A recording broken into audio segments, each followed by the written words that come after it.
Happy Monday, listeners. Welcome to the Religious Studies Project. I'm Dave McConaughey, and with me today is... Breann Fallon. How are you, Dave? I'm doing great. It's the second episode of our 10th season. We are delighted to be here today, back at the microphone after our summer hiatus and getting things rolling this season real quick. We're delighted with the response already to my interview with Natalie Avalos that continues Mallory Nye's discussion about decolonizing religious studies. And today, I understand that you have provided us quite a look at one of the founders of the RSP. So tell us what's on the docket today. Well, continuing with our monthly theme, our monthly topic of journeys, I had the great pleasure of sitting down with the Religious Studies Project co-founder, Chris Cotter, and we had a chat about his new book, The Critical Study of Non-Religion, and we came out with this really amazing episode called Developing a Critical Study of Non-Religion. So let's take it away. Hi everyone, as you just heard, it is indeed me, Breann Fallon, and I am joined today by RSP co-founder and co-editor-in-chief, Chris Cotter, very familiar to all of you, I'm very sure. How are we, Chris?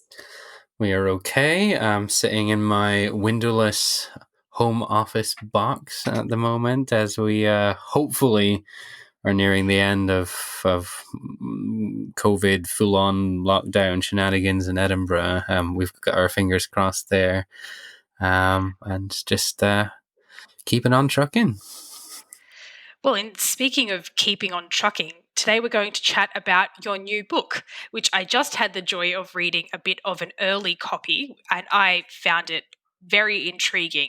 Your new book is called The Critical Study of Non-Religion, Discourse, Identification and Locality, and it's being published by Bloomsbury. And the book fits quite nicely into our monthly theme for August, which is journeys, because there are many ways that your book covers this theme. But I thought we would start with perhaps the start of the book, because that makes logical sense. Because you sort of I guess so. The book is sort of rooted in the concept of the Academy's journey in studying non-religion thus far, and you point out a lot of missteps in that journey. So I'm just wondering if you can give us a sense of the study of non-religion thus far and sort of major missteps up to this point.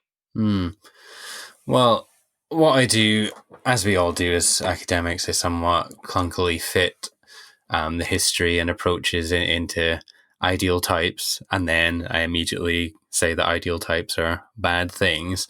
But I mean, historically, and at the beginning of the book, I am drawing a lot more on a broader literature review before getting into my own empirical material, but I hope synthesizing it in a new and exciting and up-to-date way.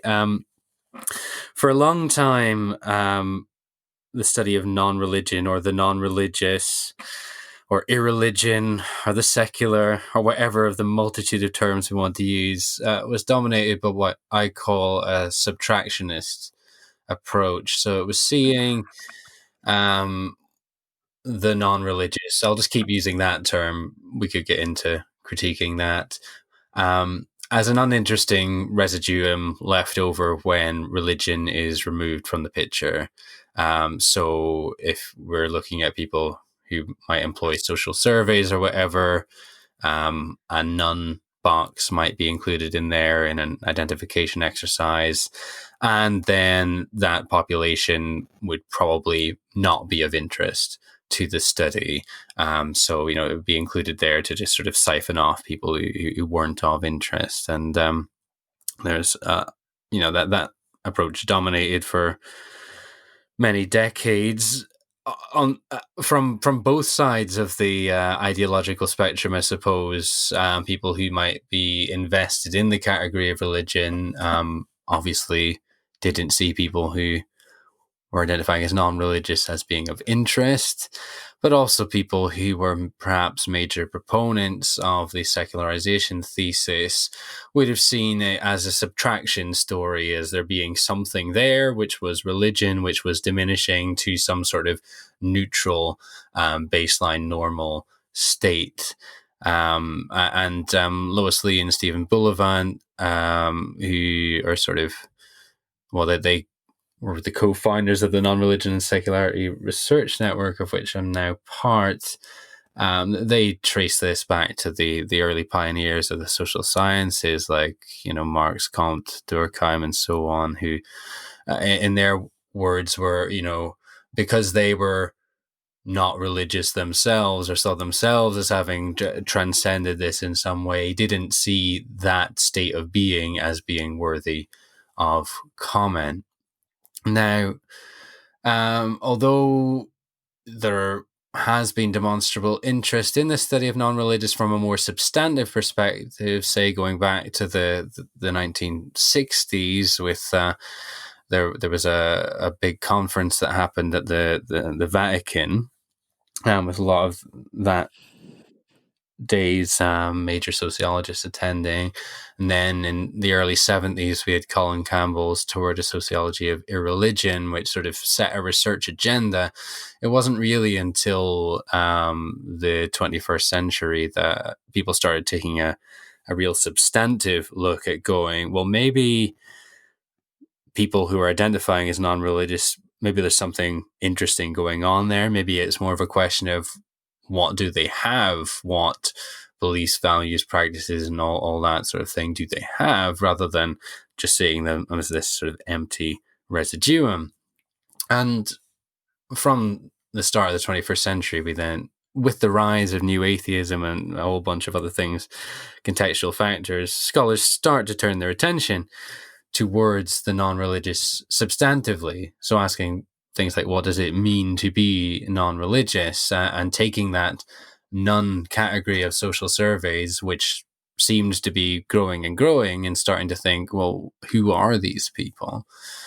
And of course, that's an excellent first step. There's clearly a lot of people who aren't seeing religion, that social construct, as being relevant to their lives. So let's see what's going on. But within that, a lot of critical problems emerge. I mean, the first one would be a sort of world religions paradigm expansion issue, whereby this none category was sort of, and we see it all the time in like major social surveys and news stories, the nuns are being raised to the status of the world's fourth largest religious group, as some of the stats would suggest. And problems with that are that, first of all, it assumes that there is something unifying. I mean, we present people with a survey and they say, do any of these categories apply to you or none of them? And if you take none, that doesn't say that there's anything unifying that group at all. It just says that you rejected all the other categories in the survey. So there's a sort of scholarly implication in the construction of a social group that otherwise might not exist had the question not been asked in the first place. But there's also then, like as David Robertson and I argued in After World Religions, there's the idea that adding an extra seat at the table to the world religions paradigm, going, well, here we've got this model with Jews, Christians, Buddhists, Hindus, Muslims, maybe Sikhs, who knows, and then we'll add an extra table for these nuns, and then now we're sort of properly covering all our bases and everyone's being represented. Well, what that does is it just shores up all the critical problems with the world religions paradigm, which I'm not going to get into just now. You can check out some other RSP podcasts on that if you wish. Nice plug. Yeah, it was David's interview with James Cox. That's your key one there. So it's got all of those sort of issues. Then obviously it was an under-theorized field as well. So when you start to get scholars substantively studying this disparate category, whether it's a group or not. People start coming up with their own idiosyncratic terminology. I've certainly done that in the past, and it's understandable. You have a new group of data, you want to typologize, you want to use ideal types. So the field very quickly then became populated with lots and lots and lots of disparate studies, each using their own idiosyncratic terminology for usually quite small groups of participants, and then starting to speak ideotypically about those individuals, and with all the problems that come with ideal types. They're never meant to equate to reality, but give us a broader, give us a generalized sense of what might be going on. But then thirdly, of course, from a critical religion perspective, and again, check out our interviews with Tim Fitzgerald on this, the very notion of non-religion, I mean, in that phrasing, it is semantically parasitic on that category of religion. So although, as I would argue, you can do good critical work to destabilize the mystification of the category of religion and the reification of it as something sui generis, by putting an added non in front of it, there's a sense of sort of kicking the can down the road, and you can actually end up just further reifying the category by going, well, there is this sui generis religion, and we're going to study all the stuff that's non that, but you're just sort of adding an extra term onto the start of an already mystifying category. And obviously Tim Fitzgerald takes great issue with that. I would say, and as I hope we do in the book, that by adding that extra non onto the front, and by showing how all like the movements between religious stances and non-religious stances, the discursive machinations that are going on, showing how it's all fluid, removes some of the mystifying power of the religion category by demonstrating that it is a discursive construct that's utilized tactically by people as they navigate their place in the contemporary modern world, where that category of religion has had a lot of power invested in it throughout modern history. Now, we've really sort of just run over forgive me for saying the first part of the book almost sort of comes across as almost like a textbook, I guess, sort of like a textbook on the history of non-religion, particularly, the study of non-religion, particularly in the UK. I think that you generally sort of focus more there. But then the book sort of moves away from that, and we sort of get really into the chunk of your study. Now, your study is focused in the south side of Edinburgh. Mm-hmm. And before we get into sort of the nitty-gritty of what you found, I'm interested in, having gone through all of that literature, how did you frame your methodology in order to place your study in that critical realm, as you've said, but also to navigate around the missteps on the journey in the study of non-religion thus far? So my question really is how did you create your methodology for your study in Southside Edinburgh? Yeah. Well, obviously it took a long time, as one does when one is doing a PhD. And the initial project, of course, didn't end up being what ended up happening, because scholars never talk enough about that. I think an excellent project, and maybe another RSP podcast, might be to get scholars to talk about what their original doctoral proposal was for their research project and how it changed into the final product at the end. But I mean, I've always been interested in non-elite discourse. Again, part of one of the issues with the study of non-religion that had been emerging, what was inordinate amount of attention being paid to these sort of like the new atheists, the boisterous older white males. So I was always keen to employ non-elite discourse. in what I was doing. And another key thing that developed from my master's was the desire to try and avoid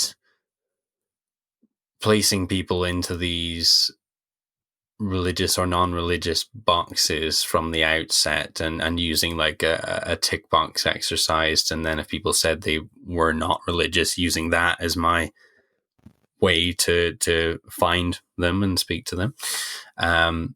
So I was always keen to avoid that sort of immediate dismissal of individuals, because I'd already developed this notion that these categories are fluid and relational. And when social actors are confronted with certain circumstances, they might be more inclined to utilize religious or religion-related discourse, and other times to position themselves as not in a religious category, or to use other discursive resources altogether. But when I started the project, I wasn't using the word discourse really at all. And part of the reason I ended up going down that route, and here's where we end up with journeys, I suppose, is I was based at Lancaster University working with Kim Knott. And Lancaster, unbeknownst to me, whilst also being the first department of religious studies in the UK, set up by Ninian Smart, was also and still is a major hub for critical discourse analysis, with Norman Fairclough and Ruth Vodak particularly. And I ended up, when I was searching around for a methodology in my first year, taking a 10-week course with Karen Tusting on discourse analysis, which sort of really grounded me in that methodological approach, which is social constructivist in nature. And again, we've got an interview with Koki von Stuckrad speaking about discourse analysis and the study of religion. So just check that out. But social constructivist in nature, and sees, we perceive reality, but we can only describe it in language, so that people might accuse it of being overly linguistic, but ultimately experiences, practices, beliefs, etc., are all articulated in language.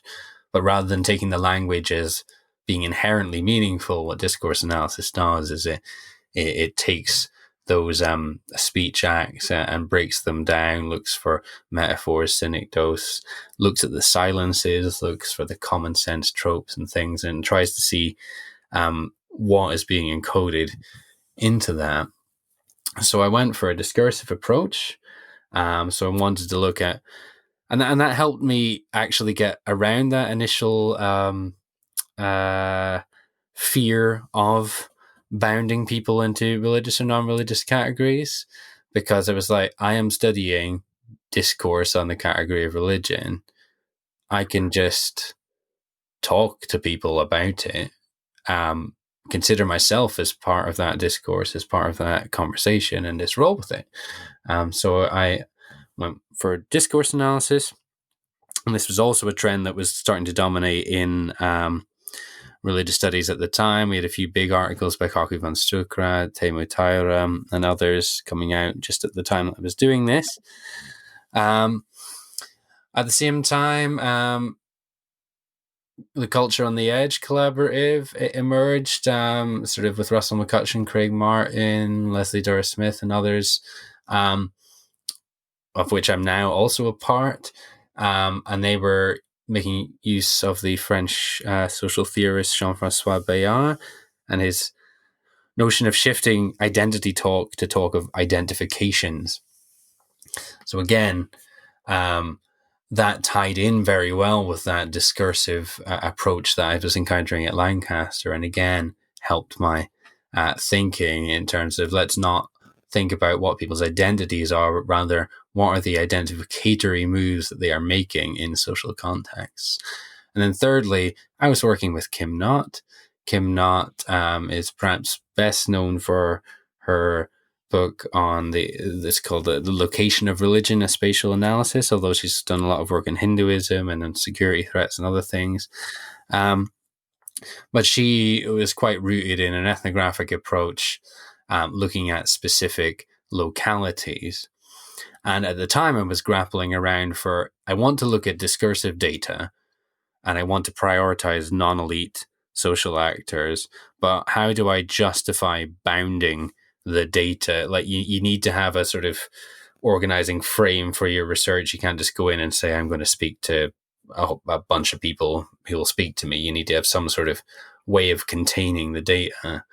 And locality emerged as a way to at least guarantee some sense of coherence to the body of discourse that I ended up studying. So I landed on Edinburgh's south side after thinking about various other diverse locations that I can maybe look at, which might have lots of discourse on religion happening. But I'd lived in the south side of Edinburgh for about 14 years by that point. It's a small area in the city of Edinburgh in Scotland with about 20 to 25,000 inhabitants. On many scales, it would perhaps not be that diverse, but in terms of Scotland and Edinburgh in general, it's very diverse in terms of ethnicity and religion-related background and socioeconomic status and so on, but also the high concentration of individuals who were taking the none box to the religion question on the 2011 census. So it seemed like a good fit to investigate religion-related discourse. And I'm wittering on, but I used the South Side as my means of soliciting interviews. So I solicited people as Southsiders first, rather than saying, "Hey, I want to speak to you about religion." Although I didn't lie about that. It was on the poster and on all the things. But the big thing was, "Are you a Southsider? Then I want to speak to you." And I did about 20-25 interviews for that project. My master's project had also been based in the same area, which added in another 11 interviews, I think. And then I also got access to an historic data set that the City of Edinburgh Council had produced in the mid-90s for a different project, but which had also focused on religion in part. So I ended up with about 75 interviews informing my study. That gave me a historical triangulation point as well. But then also I was embedded in the area for over a decade and continued with participant observation and observations in the linguistic landscape and newspapers and so on. So I ended up with quite a body of data to examine. Well, now it's time for the big question, which is, what did that data tell us? Yeah. Well, in 9 minutes. In 9 minutes. Well, one of the things that I did was I tried to group. So I had all this discursive data, and then it was hundreds of thousands of words, and then you end up breaking it down not just by themes and so on. But I produced sort of 8 discursive groupings that you could clearly see, sort of discursive strands going throughout the data. I'll not go into the details of what they are, but there were sort of 4 key points that came out for me that are perhaps of most interest here. I mean, the first was the power that the category of religion exerted in certain areas of discourse and the power it did not exert in others. So some of these discursive strands that I encountered were heavily implicated in the historic machinations of religion in the south side of Edinburgh and in the UK. The predominance of Christianity, the complete bind between people's notions of morality and being a good Christian and so on. There were certain areas in which religion-related discourse was heavily implicated.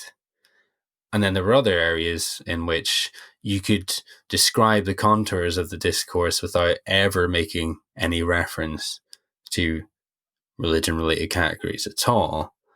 And although this seems a fairly banal point to make, the conclusion here was that being non-religious or positioning oneself as religious or not religious matters more in certain contexts than it does in others. There are certain points at which that contested category of religion holds a lot more power, and that positions need to be taken and the stakes are higher, and other areas in which it doesn't seem to matter very much at all. And that's an important point because, obviously surveys, that's a point at which a position must be made, right? And that's the things that we tend to measure. But even if you think about the way people get on in everyday life, people can rub along quite well alongside people of different ideological positions much of the time, but there are certain key areas in which suddenly certain identifications come to the fore, certain positions have to be taken. So I would just urge a much more nuanced look at these contours and at where these points are. And I think a lot of studies will either focus on these points where things seem to be totally hunky-dory, or on these points where there's conflict, rather than appreciating that these are particular discursive strands, and that a broader view of the entire field might indicate that the relationship between religion and non-religion is much more complicated. I The think second one of the point. areas. Sorry. Sorry, I'm just interrupting you. I think one of the areas you mentioned in the book as being one where religion was kind of referred to was actually in relationships. So between the respondent and the people in their household, for example, do you have a sort of an example you can give us of a respondent really bringing religion to the fore in that regard? Well, one of the first things I would say is that, when religion was spoken of in concrete rather than abstract terms, that tended to be through relationships. People would quite happily talk about sort of grand ideas and religion in abstract ways, but when they had lived experience of it, of a perspective that wasn't theirs, it invariably was through some sort of close personal relationship. A quote that I always jump to is a French student called Severine, who said that she was definitely an atheist, but that her grandmother was quite an old lady, and she wouldn't want to cause her any upset. So I don't think that I'm an atheist for my grandmother.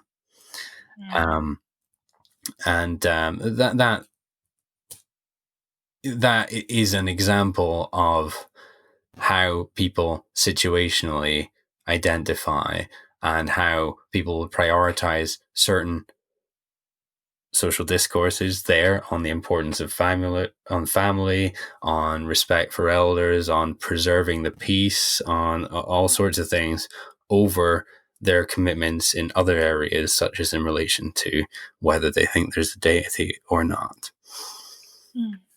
So the second point, before I so rudely interrupted you, I'll let you take off with that one. It's quite all right.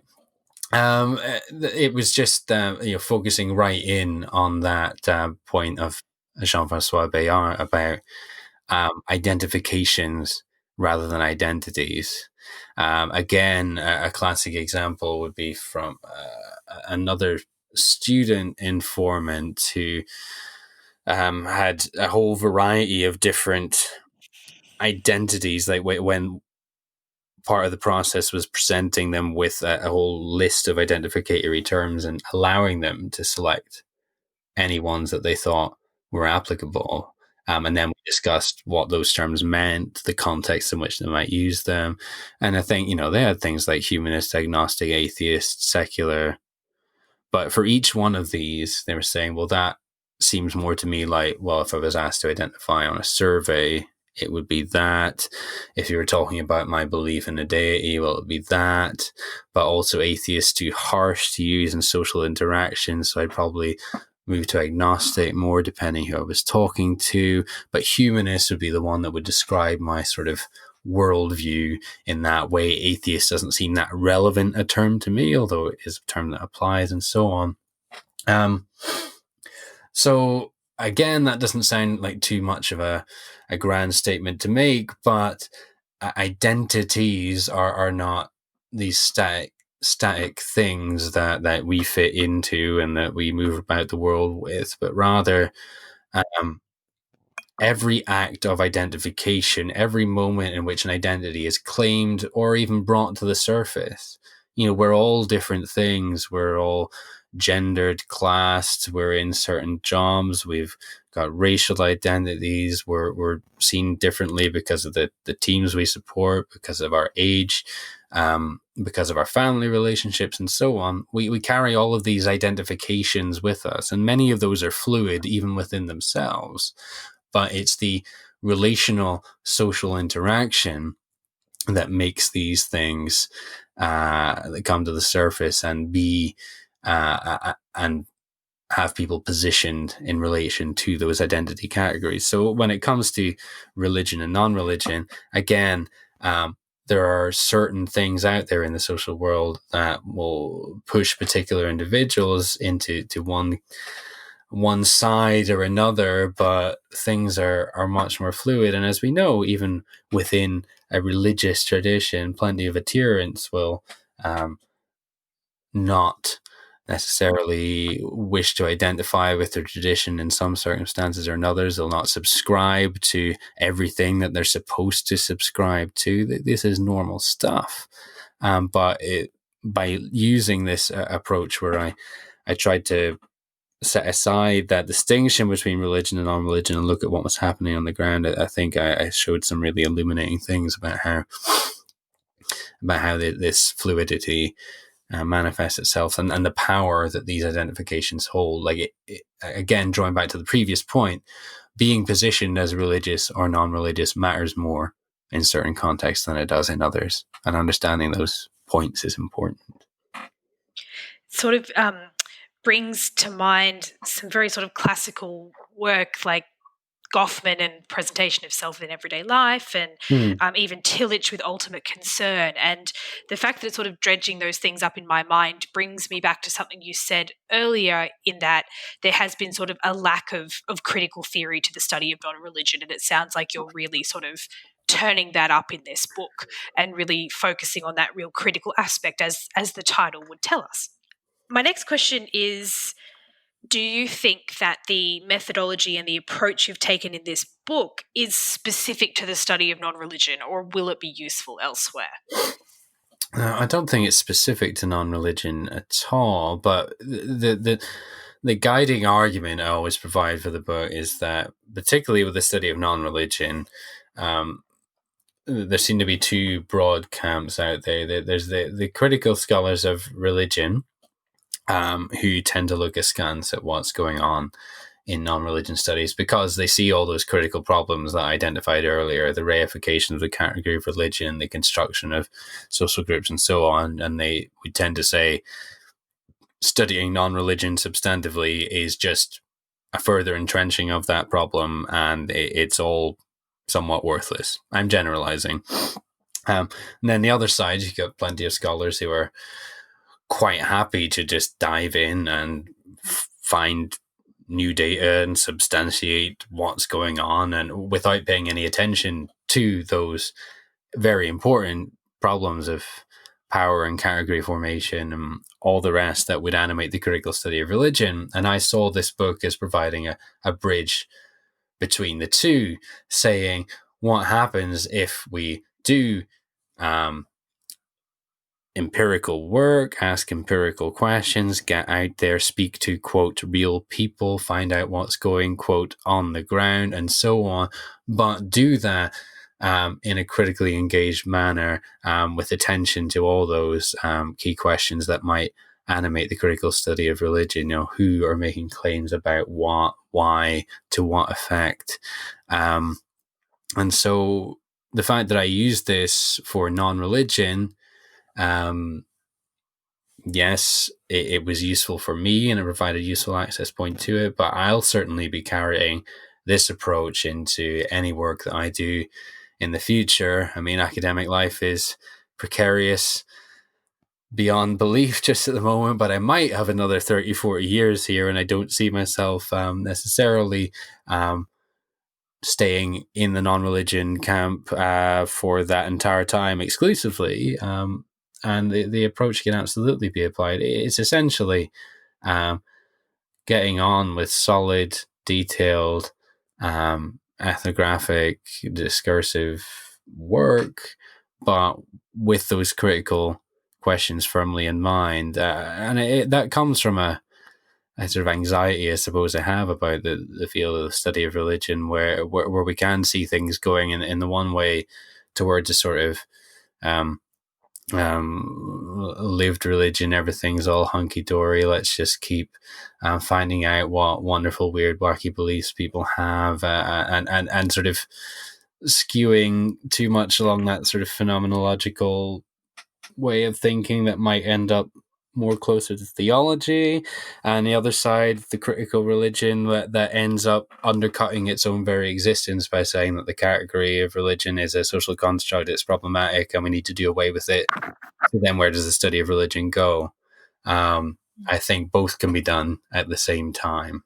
I think that's probably what I've been doing here in this book, and will hopefully continue to do. We try and blend both approaches in a constructive way that shows that you can have good, solid, empirical, interesting, vibrant, exciting work, but also critically deconstructed at the same time.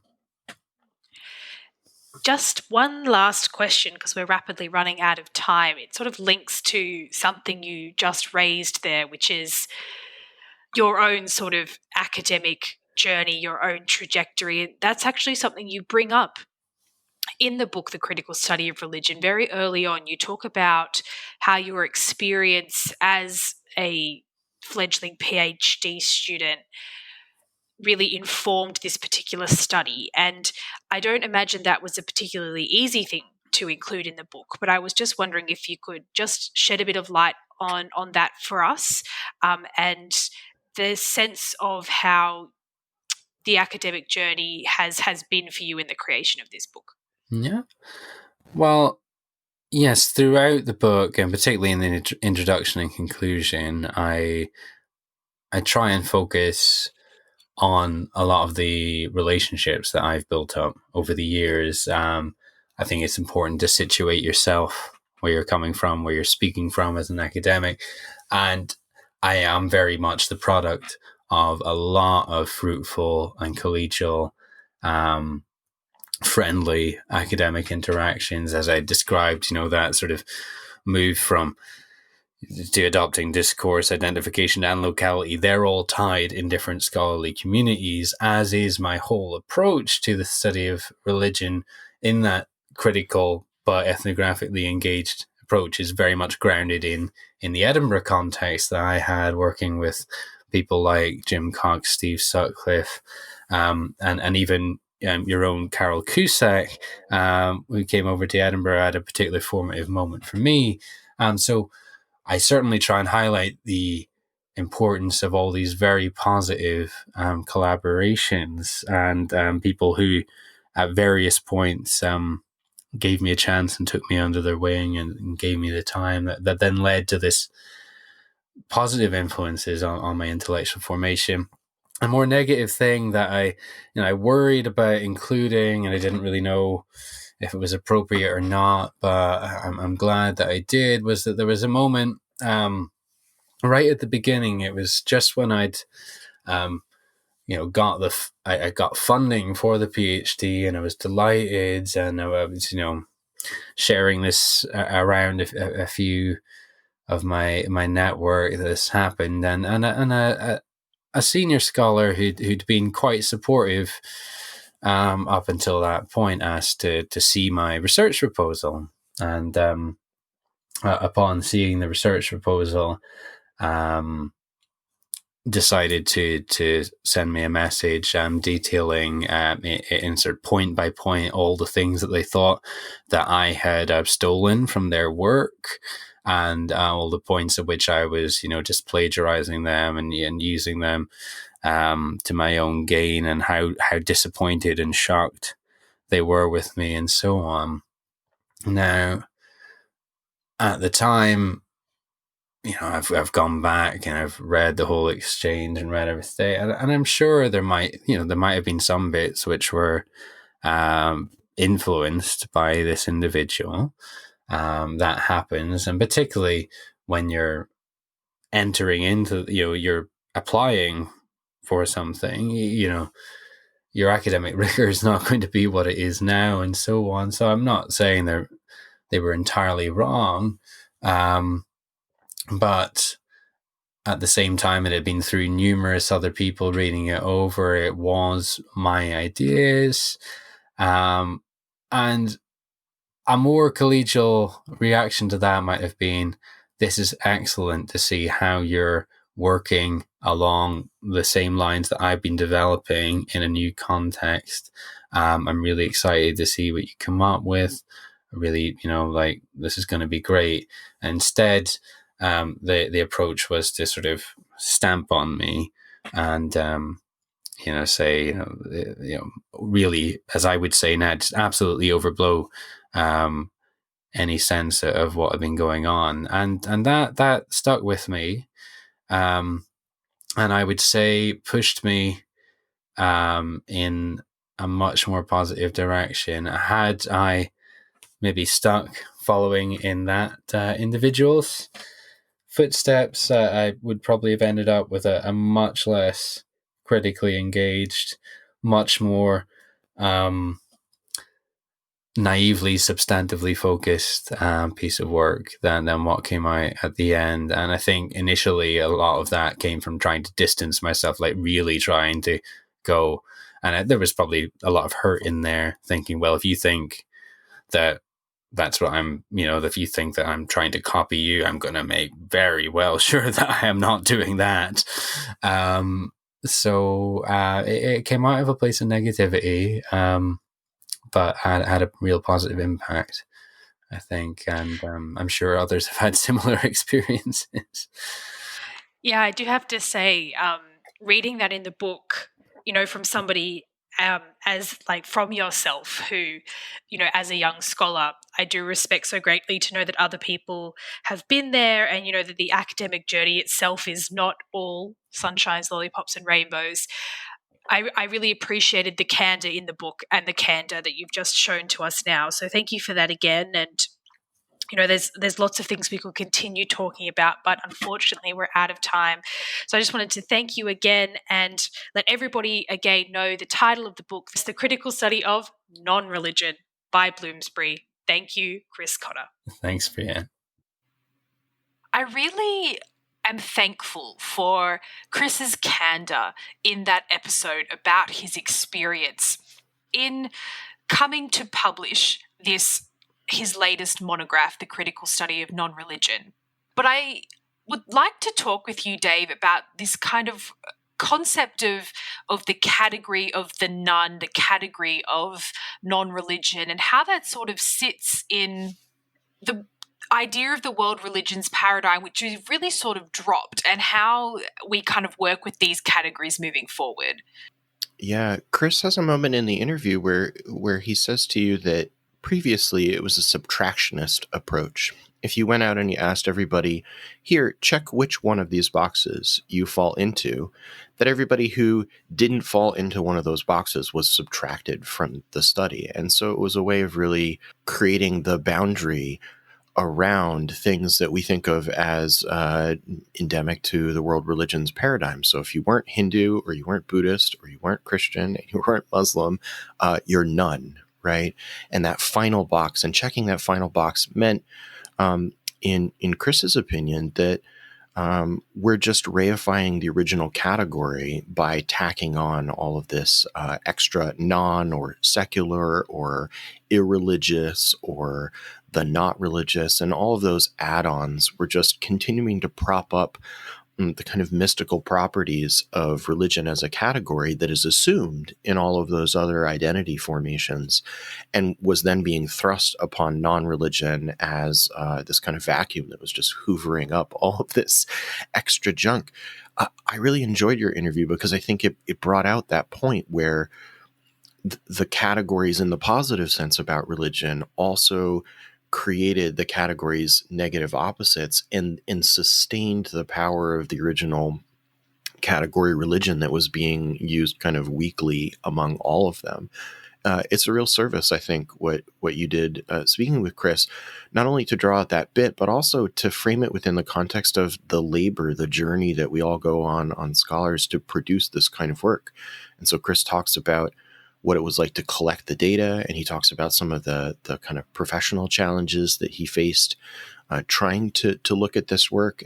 And I think listeners here at the end here, I probably agree with me that this was a really interesting and useful episode for us all to think about the way in which the categories that we privilege often have unintended side effects, and that those side effects are deeply worthy of study for how they affect the discourse and how they arrange things that we kind of let go of control of. Is that what you think too now, Bree, after having spoken with Chris? Yes, definitely. This idea of the non-religious or the atheist being defined by what it's not. It's not a belief in God. It's not this. It's not that. And I thought it was very interesting where Chris talked about the various places he got his data from, one of which was a council study, as opposed to a study that had been about, as you say, this subtraction of people from a study based around religion. And I really think the episode sort of really drew our attention to the multiple avenues down which we can actually travel as academics to get data and really challenge these categories and challenge these boundaries that have both consciously and unconsciously been placed on us as a discipline. And of course, this is a conversation that we want to continue with all of you. So make sure that you let us know your thoughts on Twitter at Project RS, on Facebook at the Religious Studies Project. And if you really loved the episode and you want to make sure we stay on the air, head to our website, head to the Support Us tab, and just a few dollars you can donate and help keep us on the air. Become a Patreon of the project and make sure that we can continue these really important discussions about our discipline and about religious studies. But let's talk about what's on next week, Dave. Next week, I think we continue a theme that is already evident just in the handful of episodes that we've done. The first episode that I did with Natalie Avalos looked at decolonizing religious studies from an ethnic studies and a Native American and indigenous studies perspective. So it was interdisciplinary. When you spoke with Chris, one of the things that he points out in his interview is that the study of world religions created this space for non-religions that doesn't really fit neatly into the paradigm of what religious studies is doing. And the roundtable that we have next time that features Michelle Wang, Hannah Gould, Ralph Craig, Yoonmi Kim, all moderated by Matthew Hayes, is a roundtable on Buddhist ritual from an interdisciplinary perspective. And so it brings together religious studies folks with art history folks, with Buddhist studies folks from around the world, Australia, Asia, across the US, to talk about the ways in which each one of them has their own kind of journey to go on and how each discipline affects our understanding of Buddhist ritual. And we hope that you'll join us for that next time. And until then, all that's left to say is thanks for listening. The RSP is sponsored by the British Association for the Study of Religions, the North American Association for the Study of Religion, and the International Association for the History of Religions. The Religious Studies Project is produced by the Religious Studies Project Association, SCIO, a Scottish charitable incorporated organisation, charity number SC047750. brought to you by founders and editors-in-chief Chris Cotter and David Robertson, and managing editor Thomas J. Coleman III. Our features are edited by Marek Sullivan and Rebecca Barrett-Fox, and our Opportunities Digest by Ella Bock. Podcast transcription by Helen Bradstock, with audio editing by Gregory Schneider and Samuel Ward. Social media managed by Ray Radford, sales and marketing by Sammy Bishop, and video editing by Jonathan Tuckett. Don't forget you can support the project by using our amazon.com, .co.uk and .ca links, or donating at patreon.com/projectrs, and you can find us on Facebook, Twitter, Google+, YouTube, iTunes, and other portals.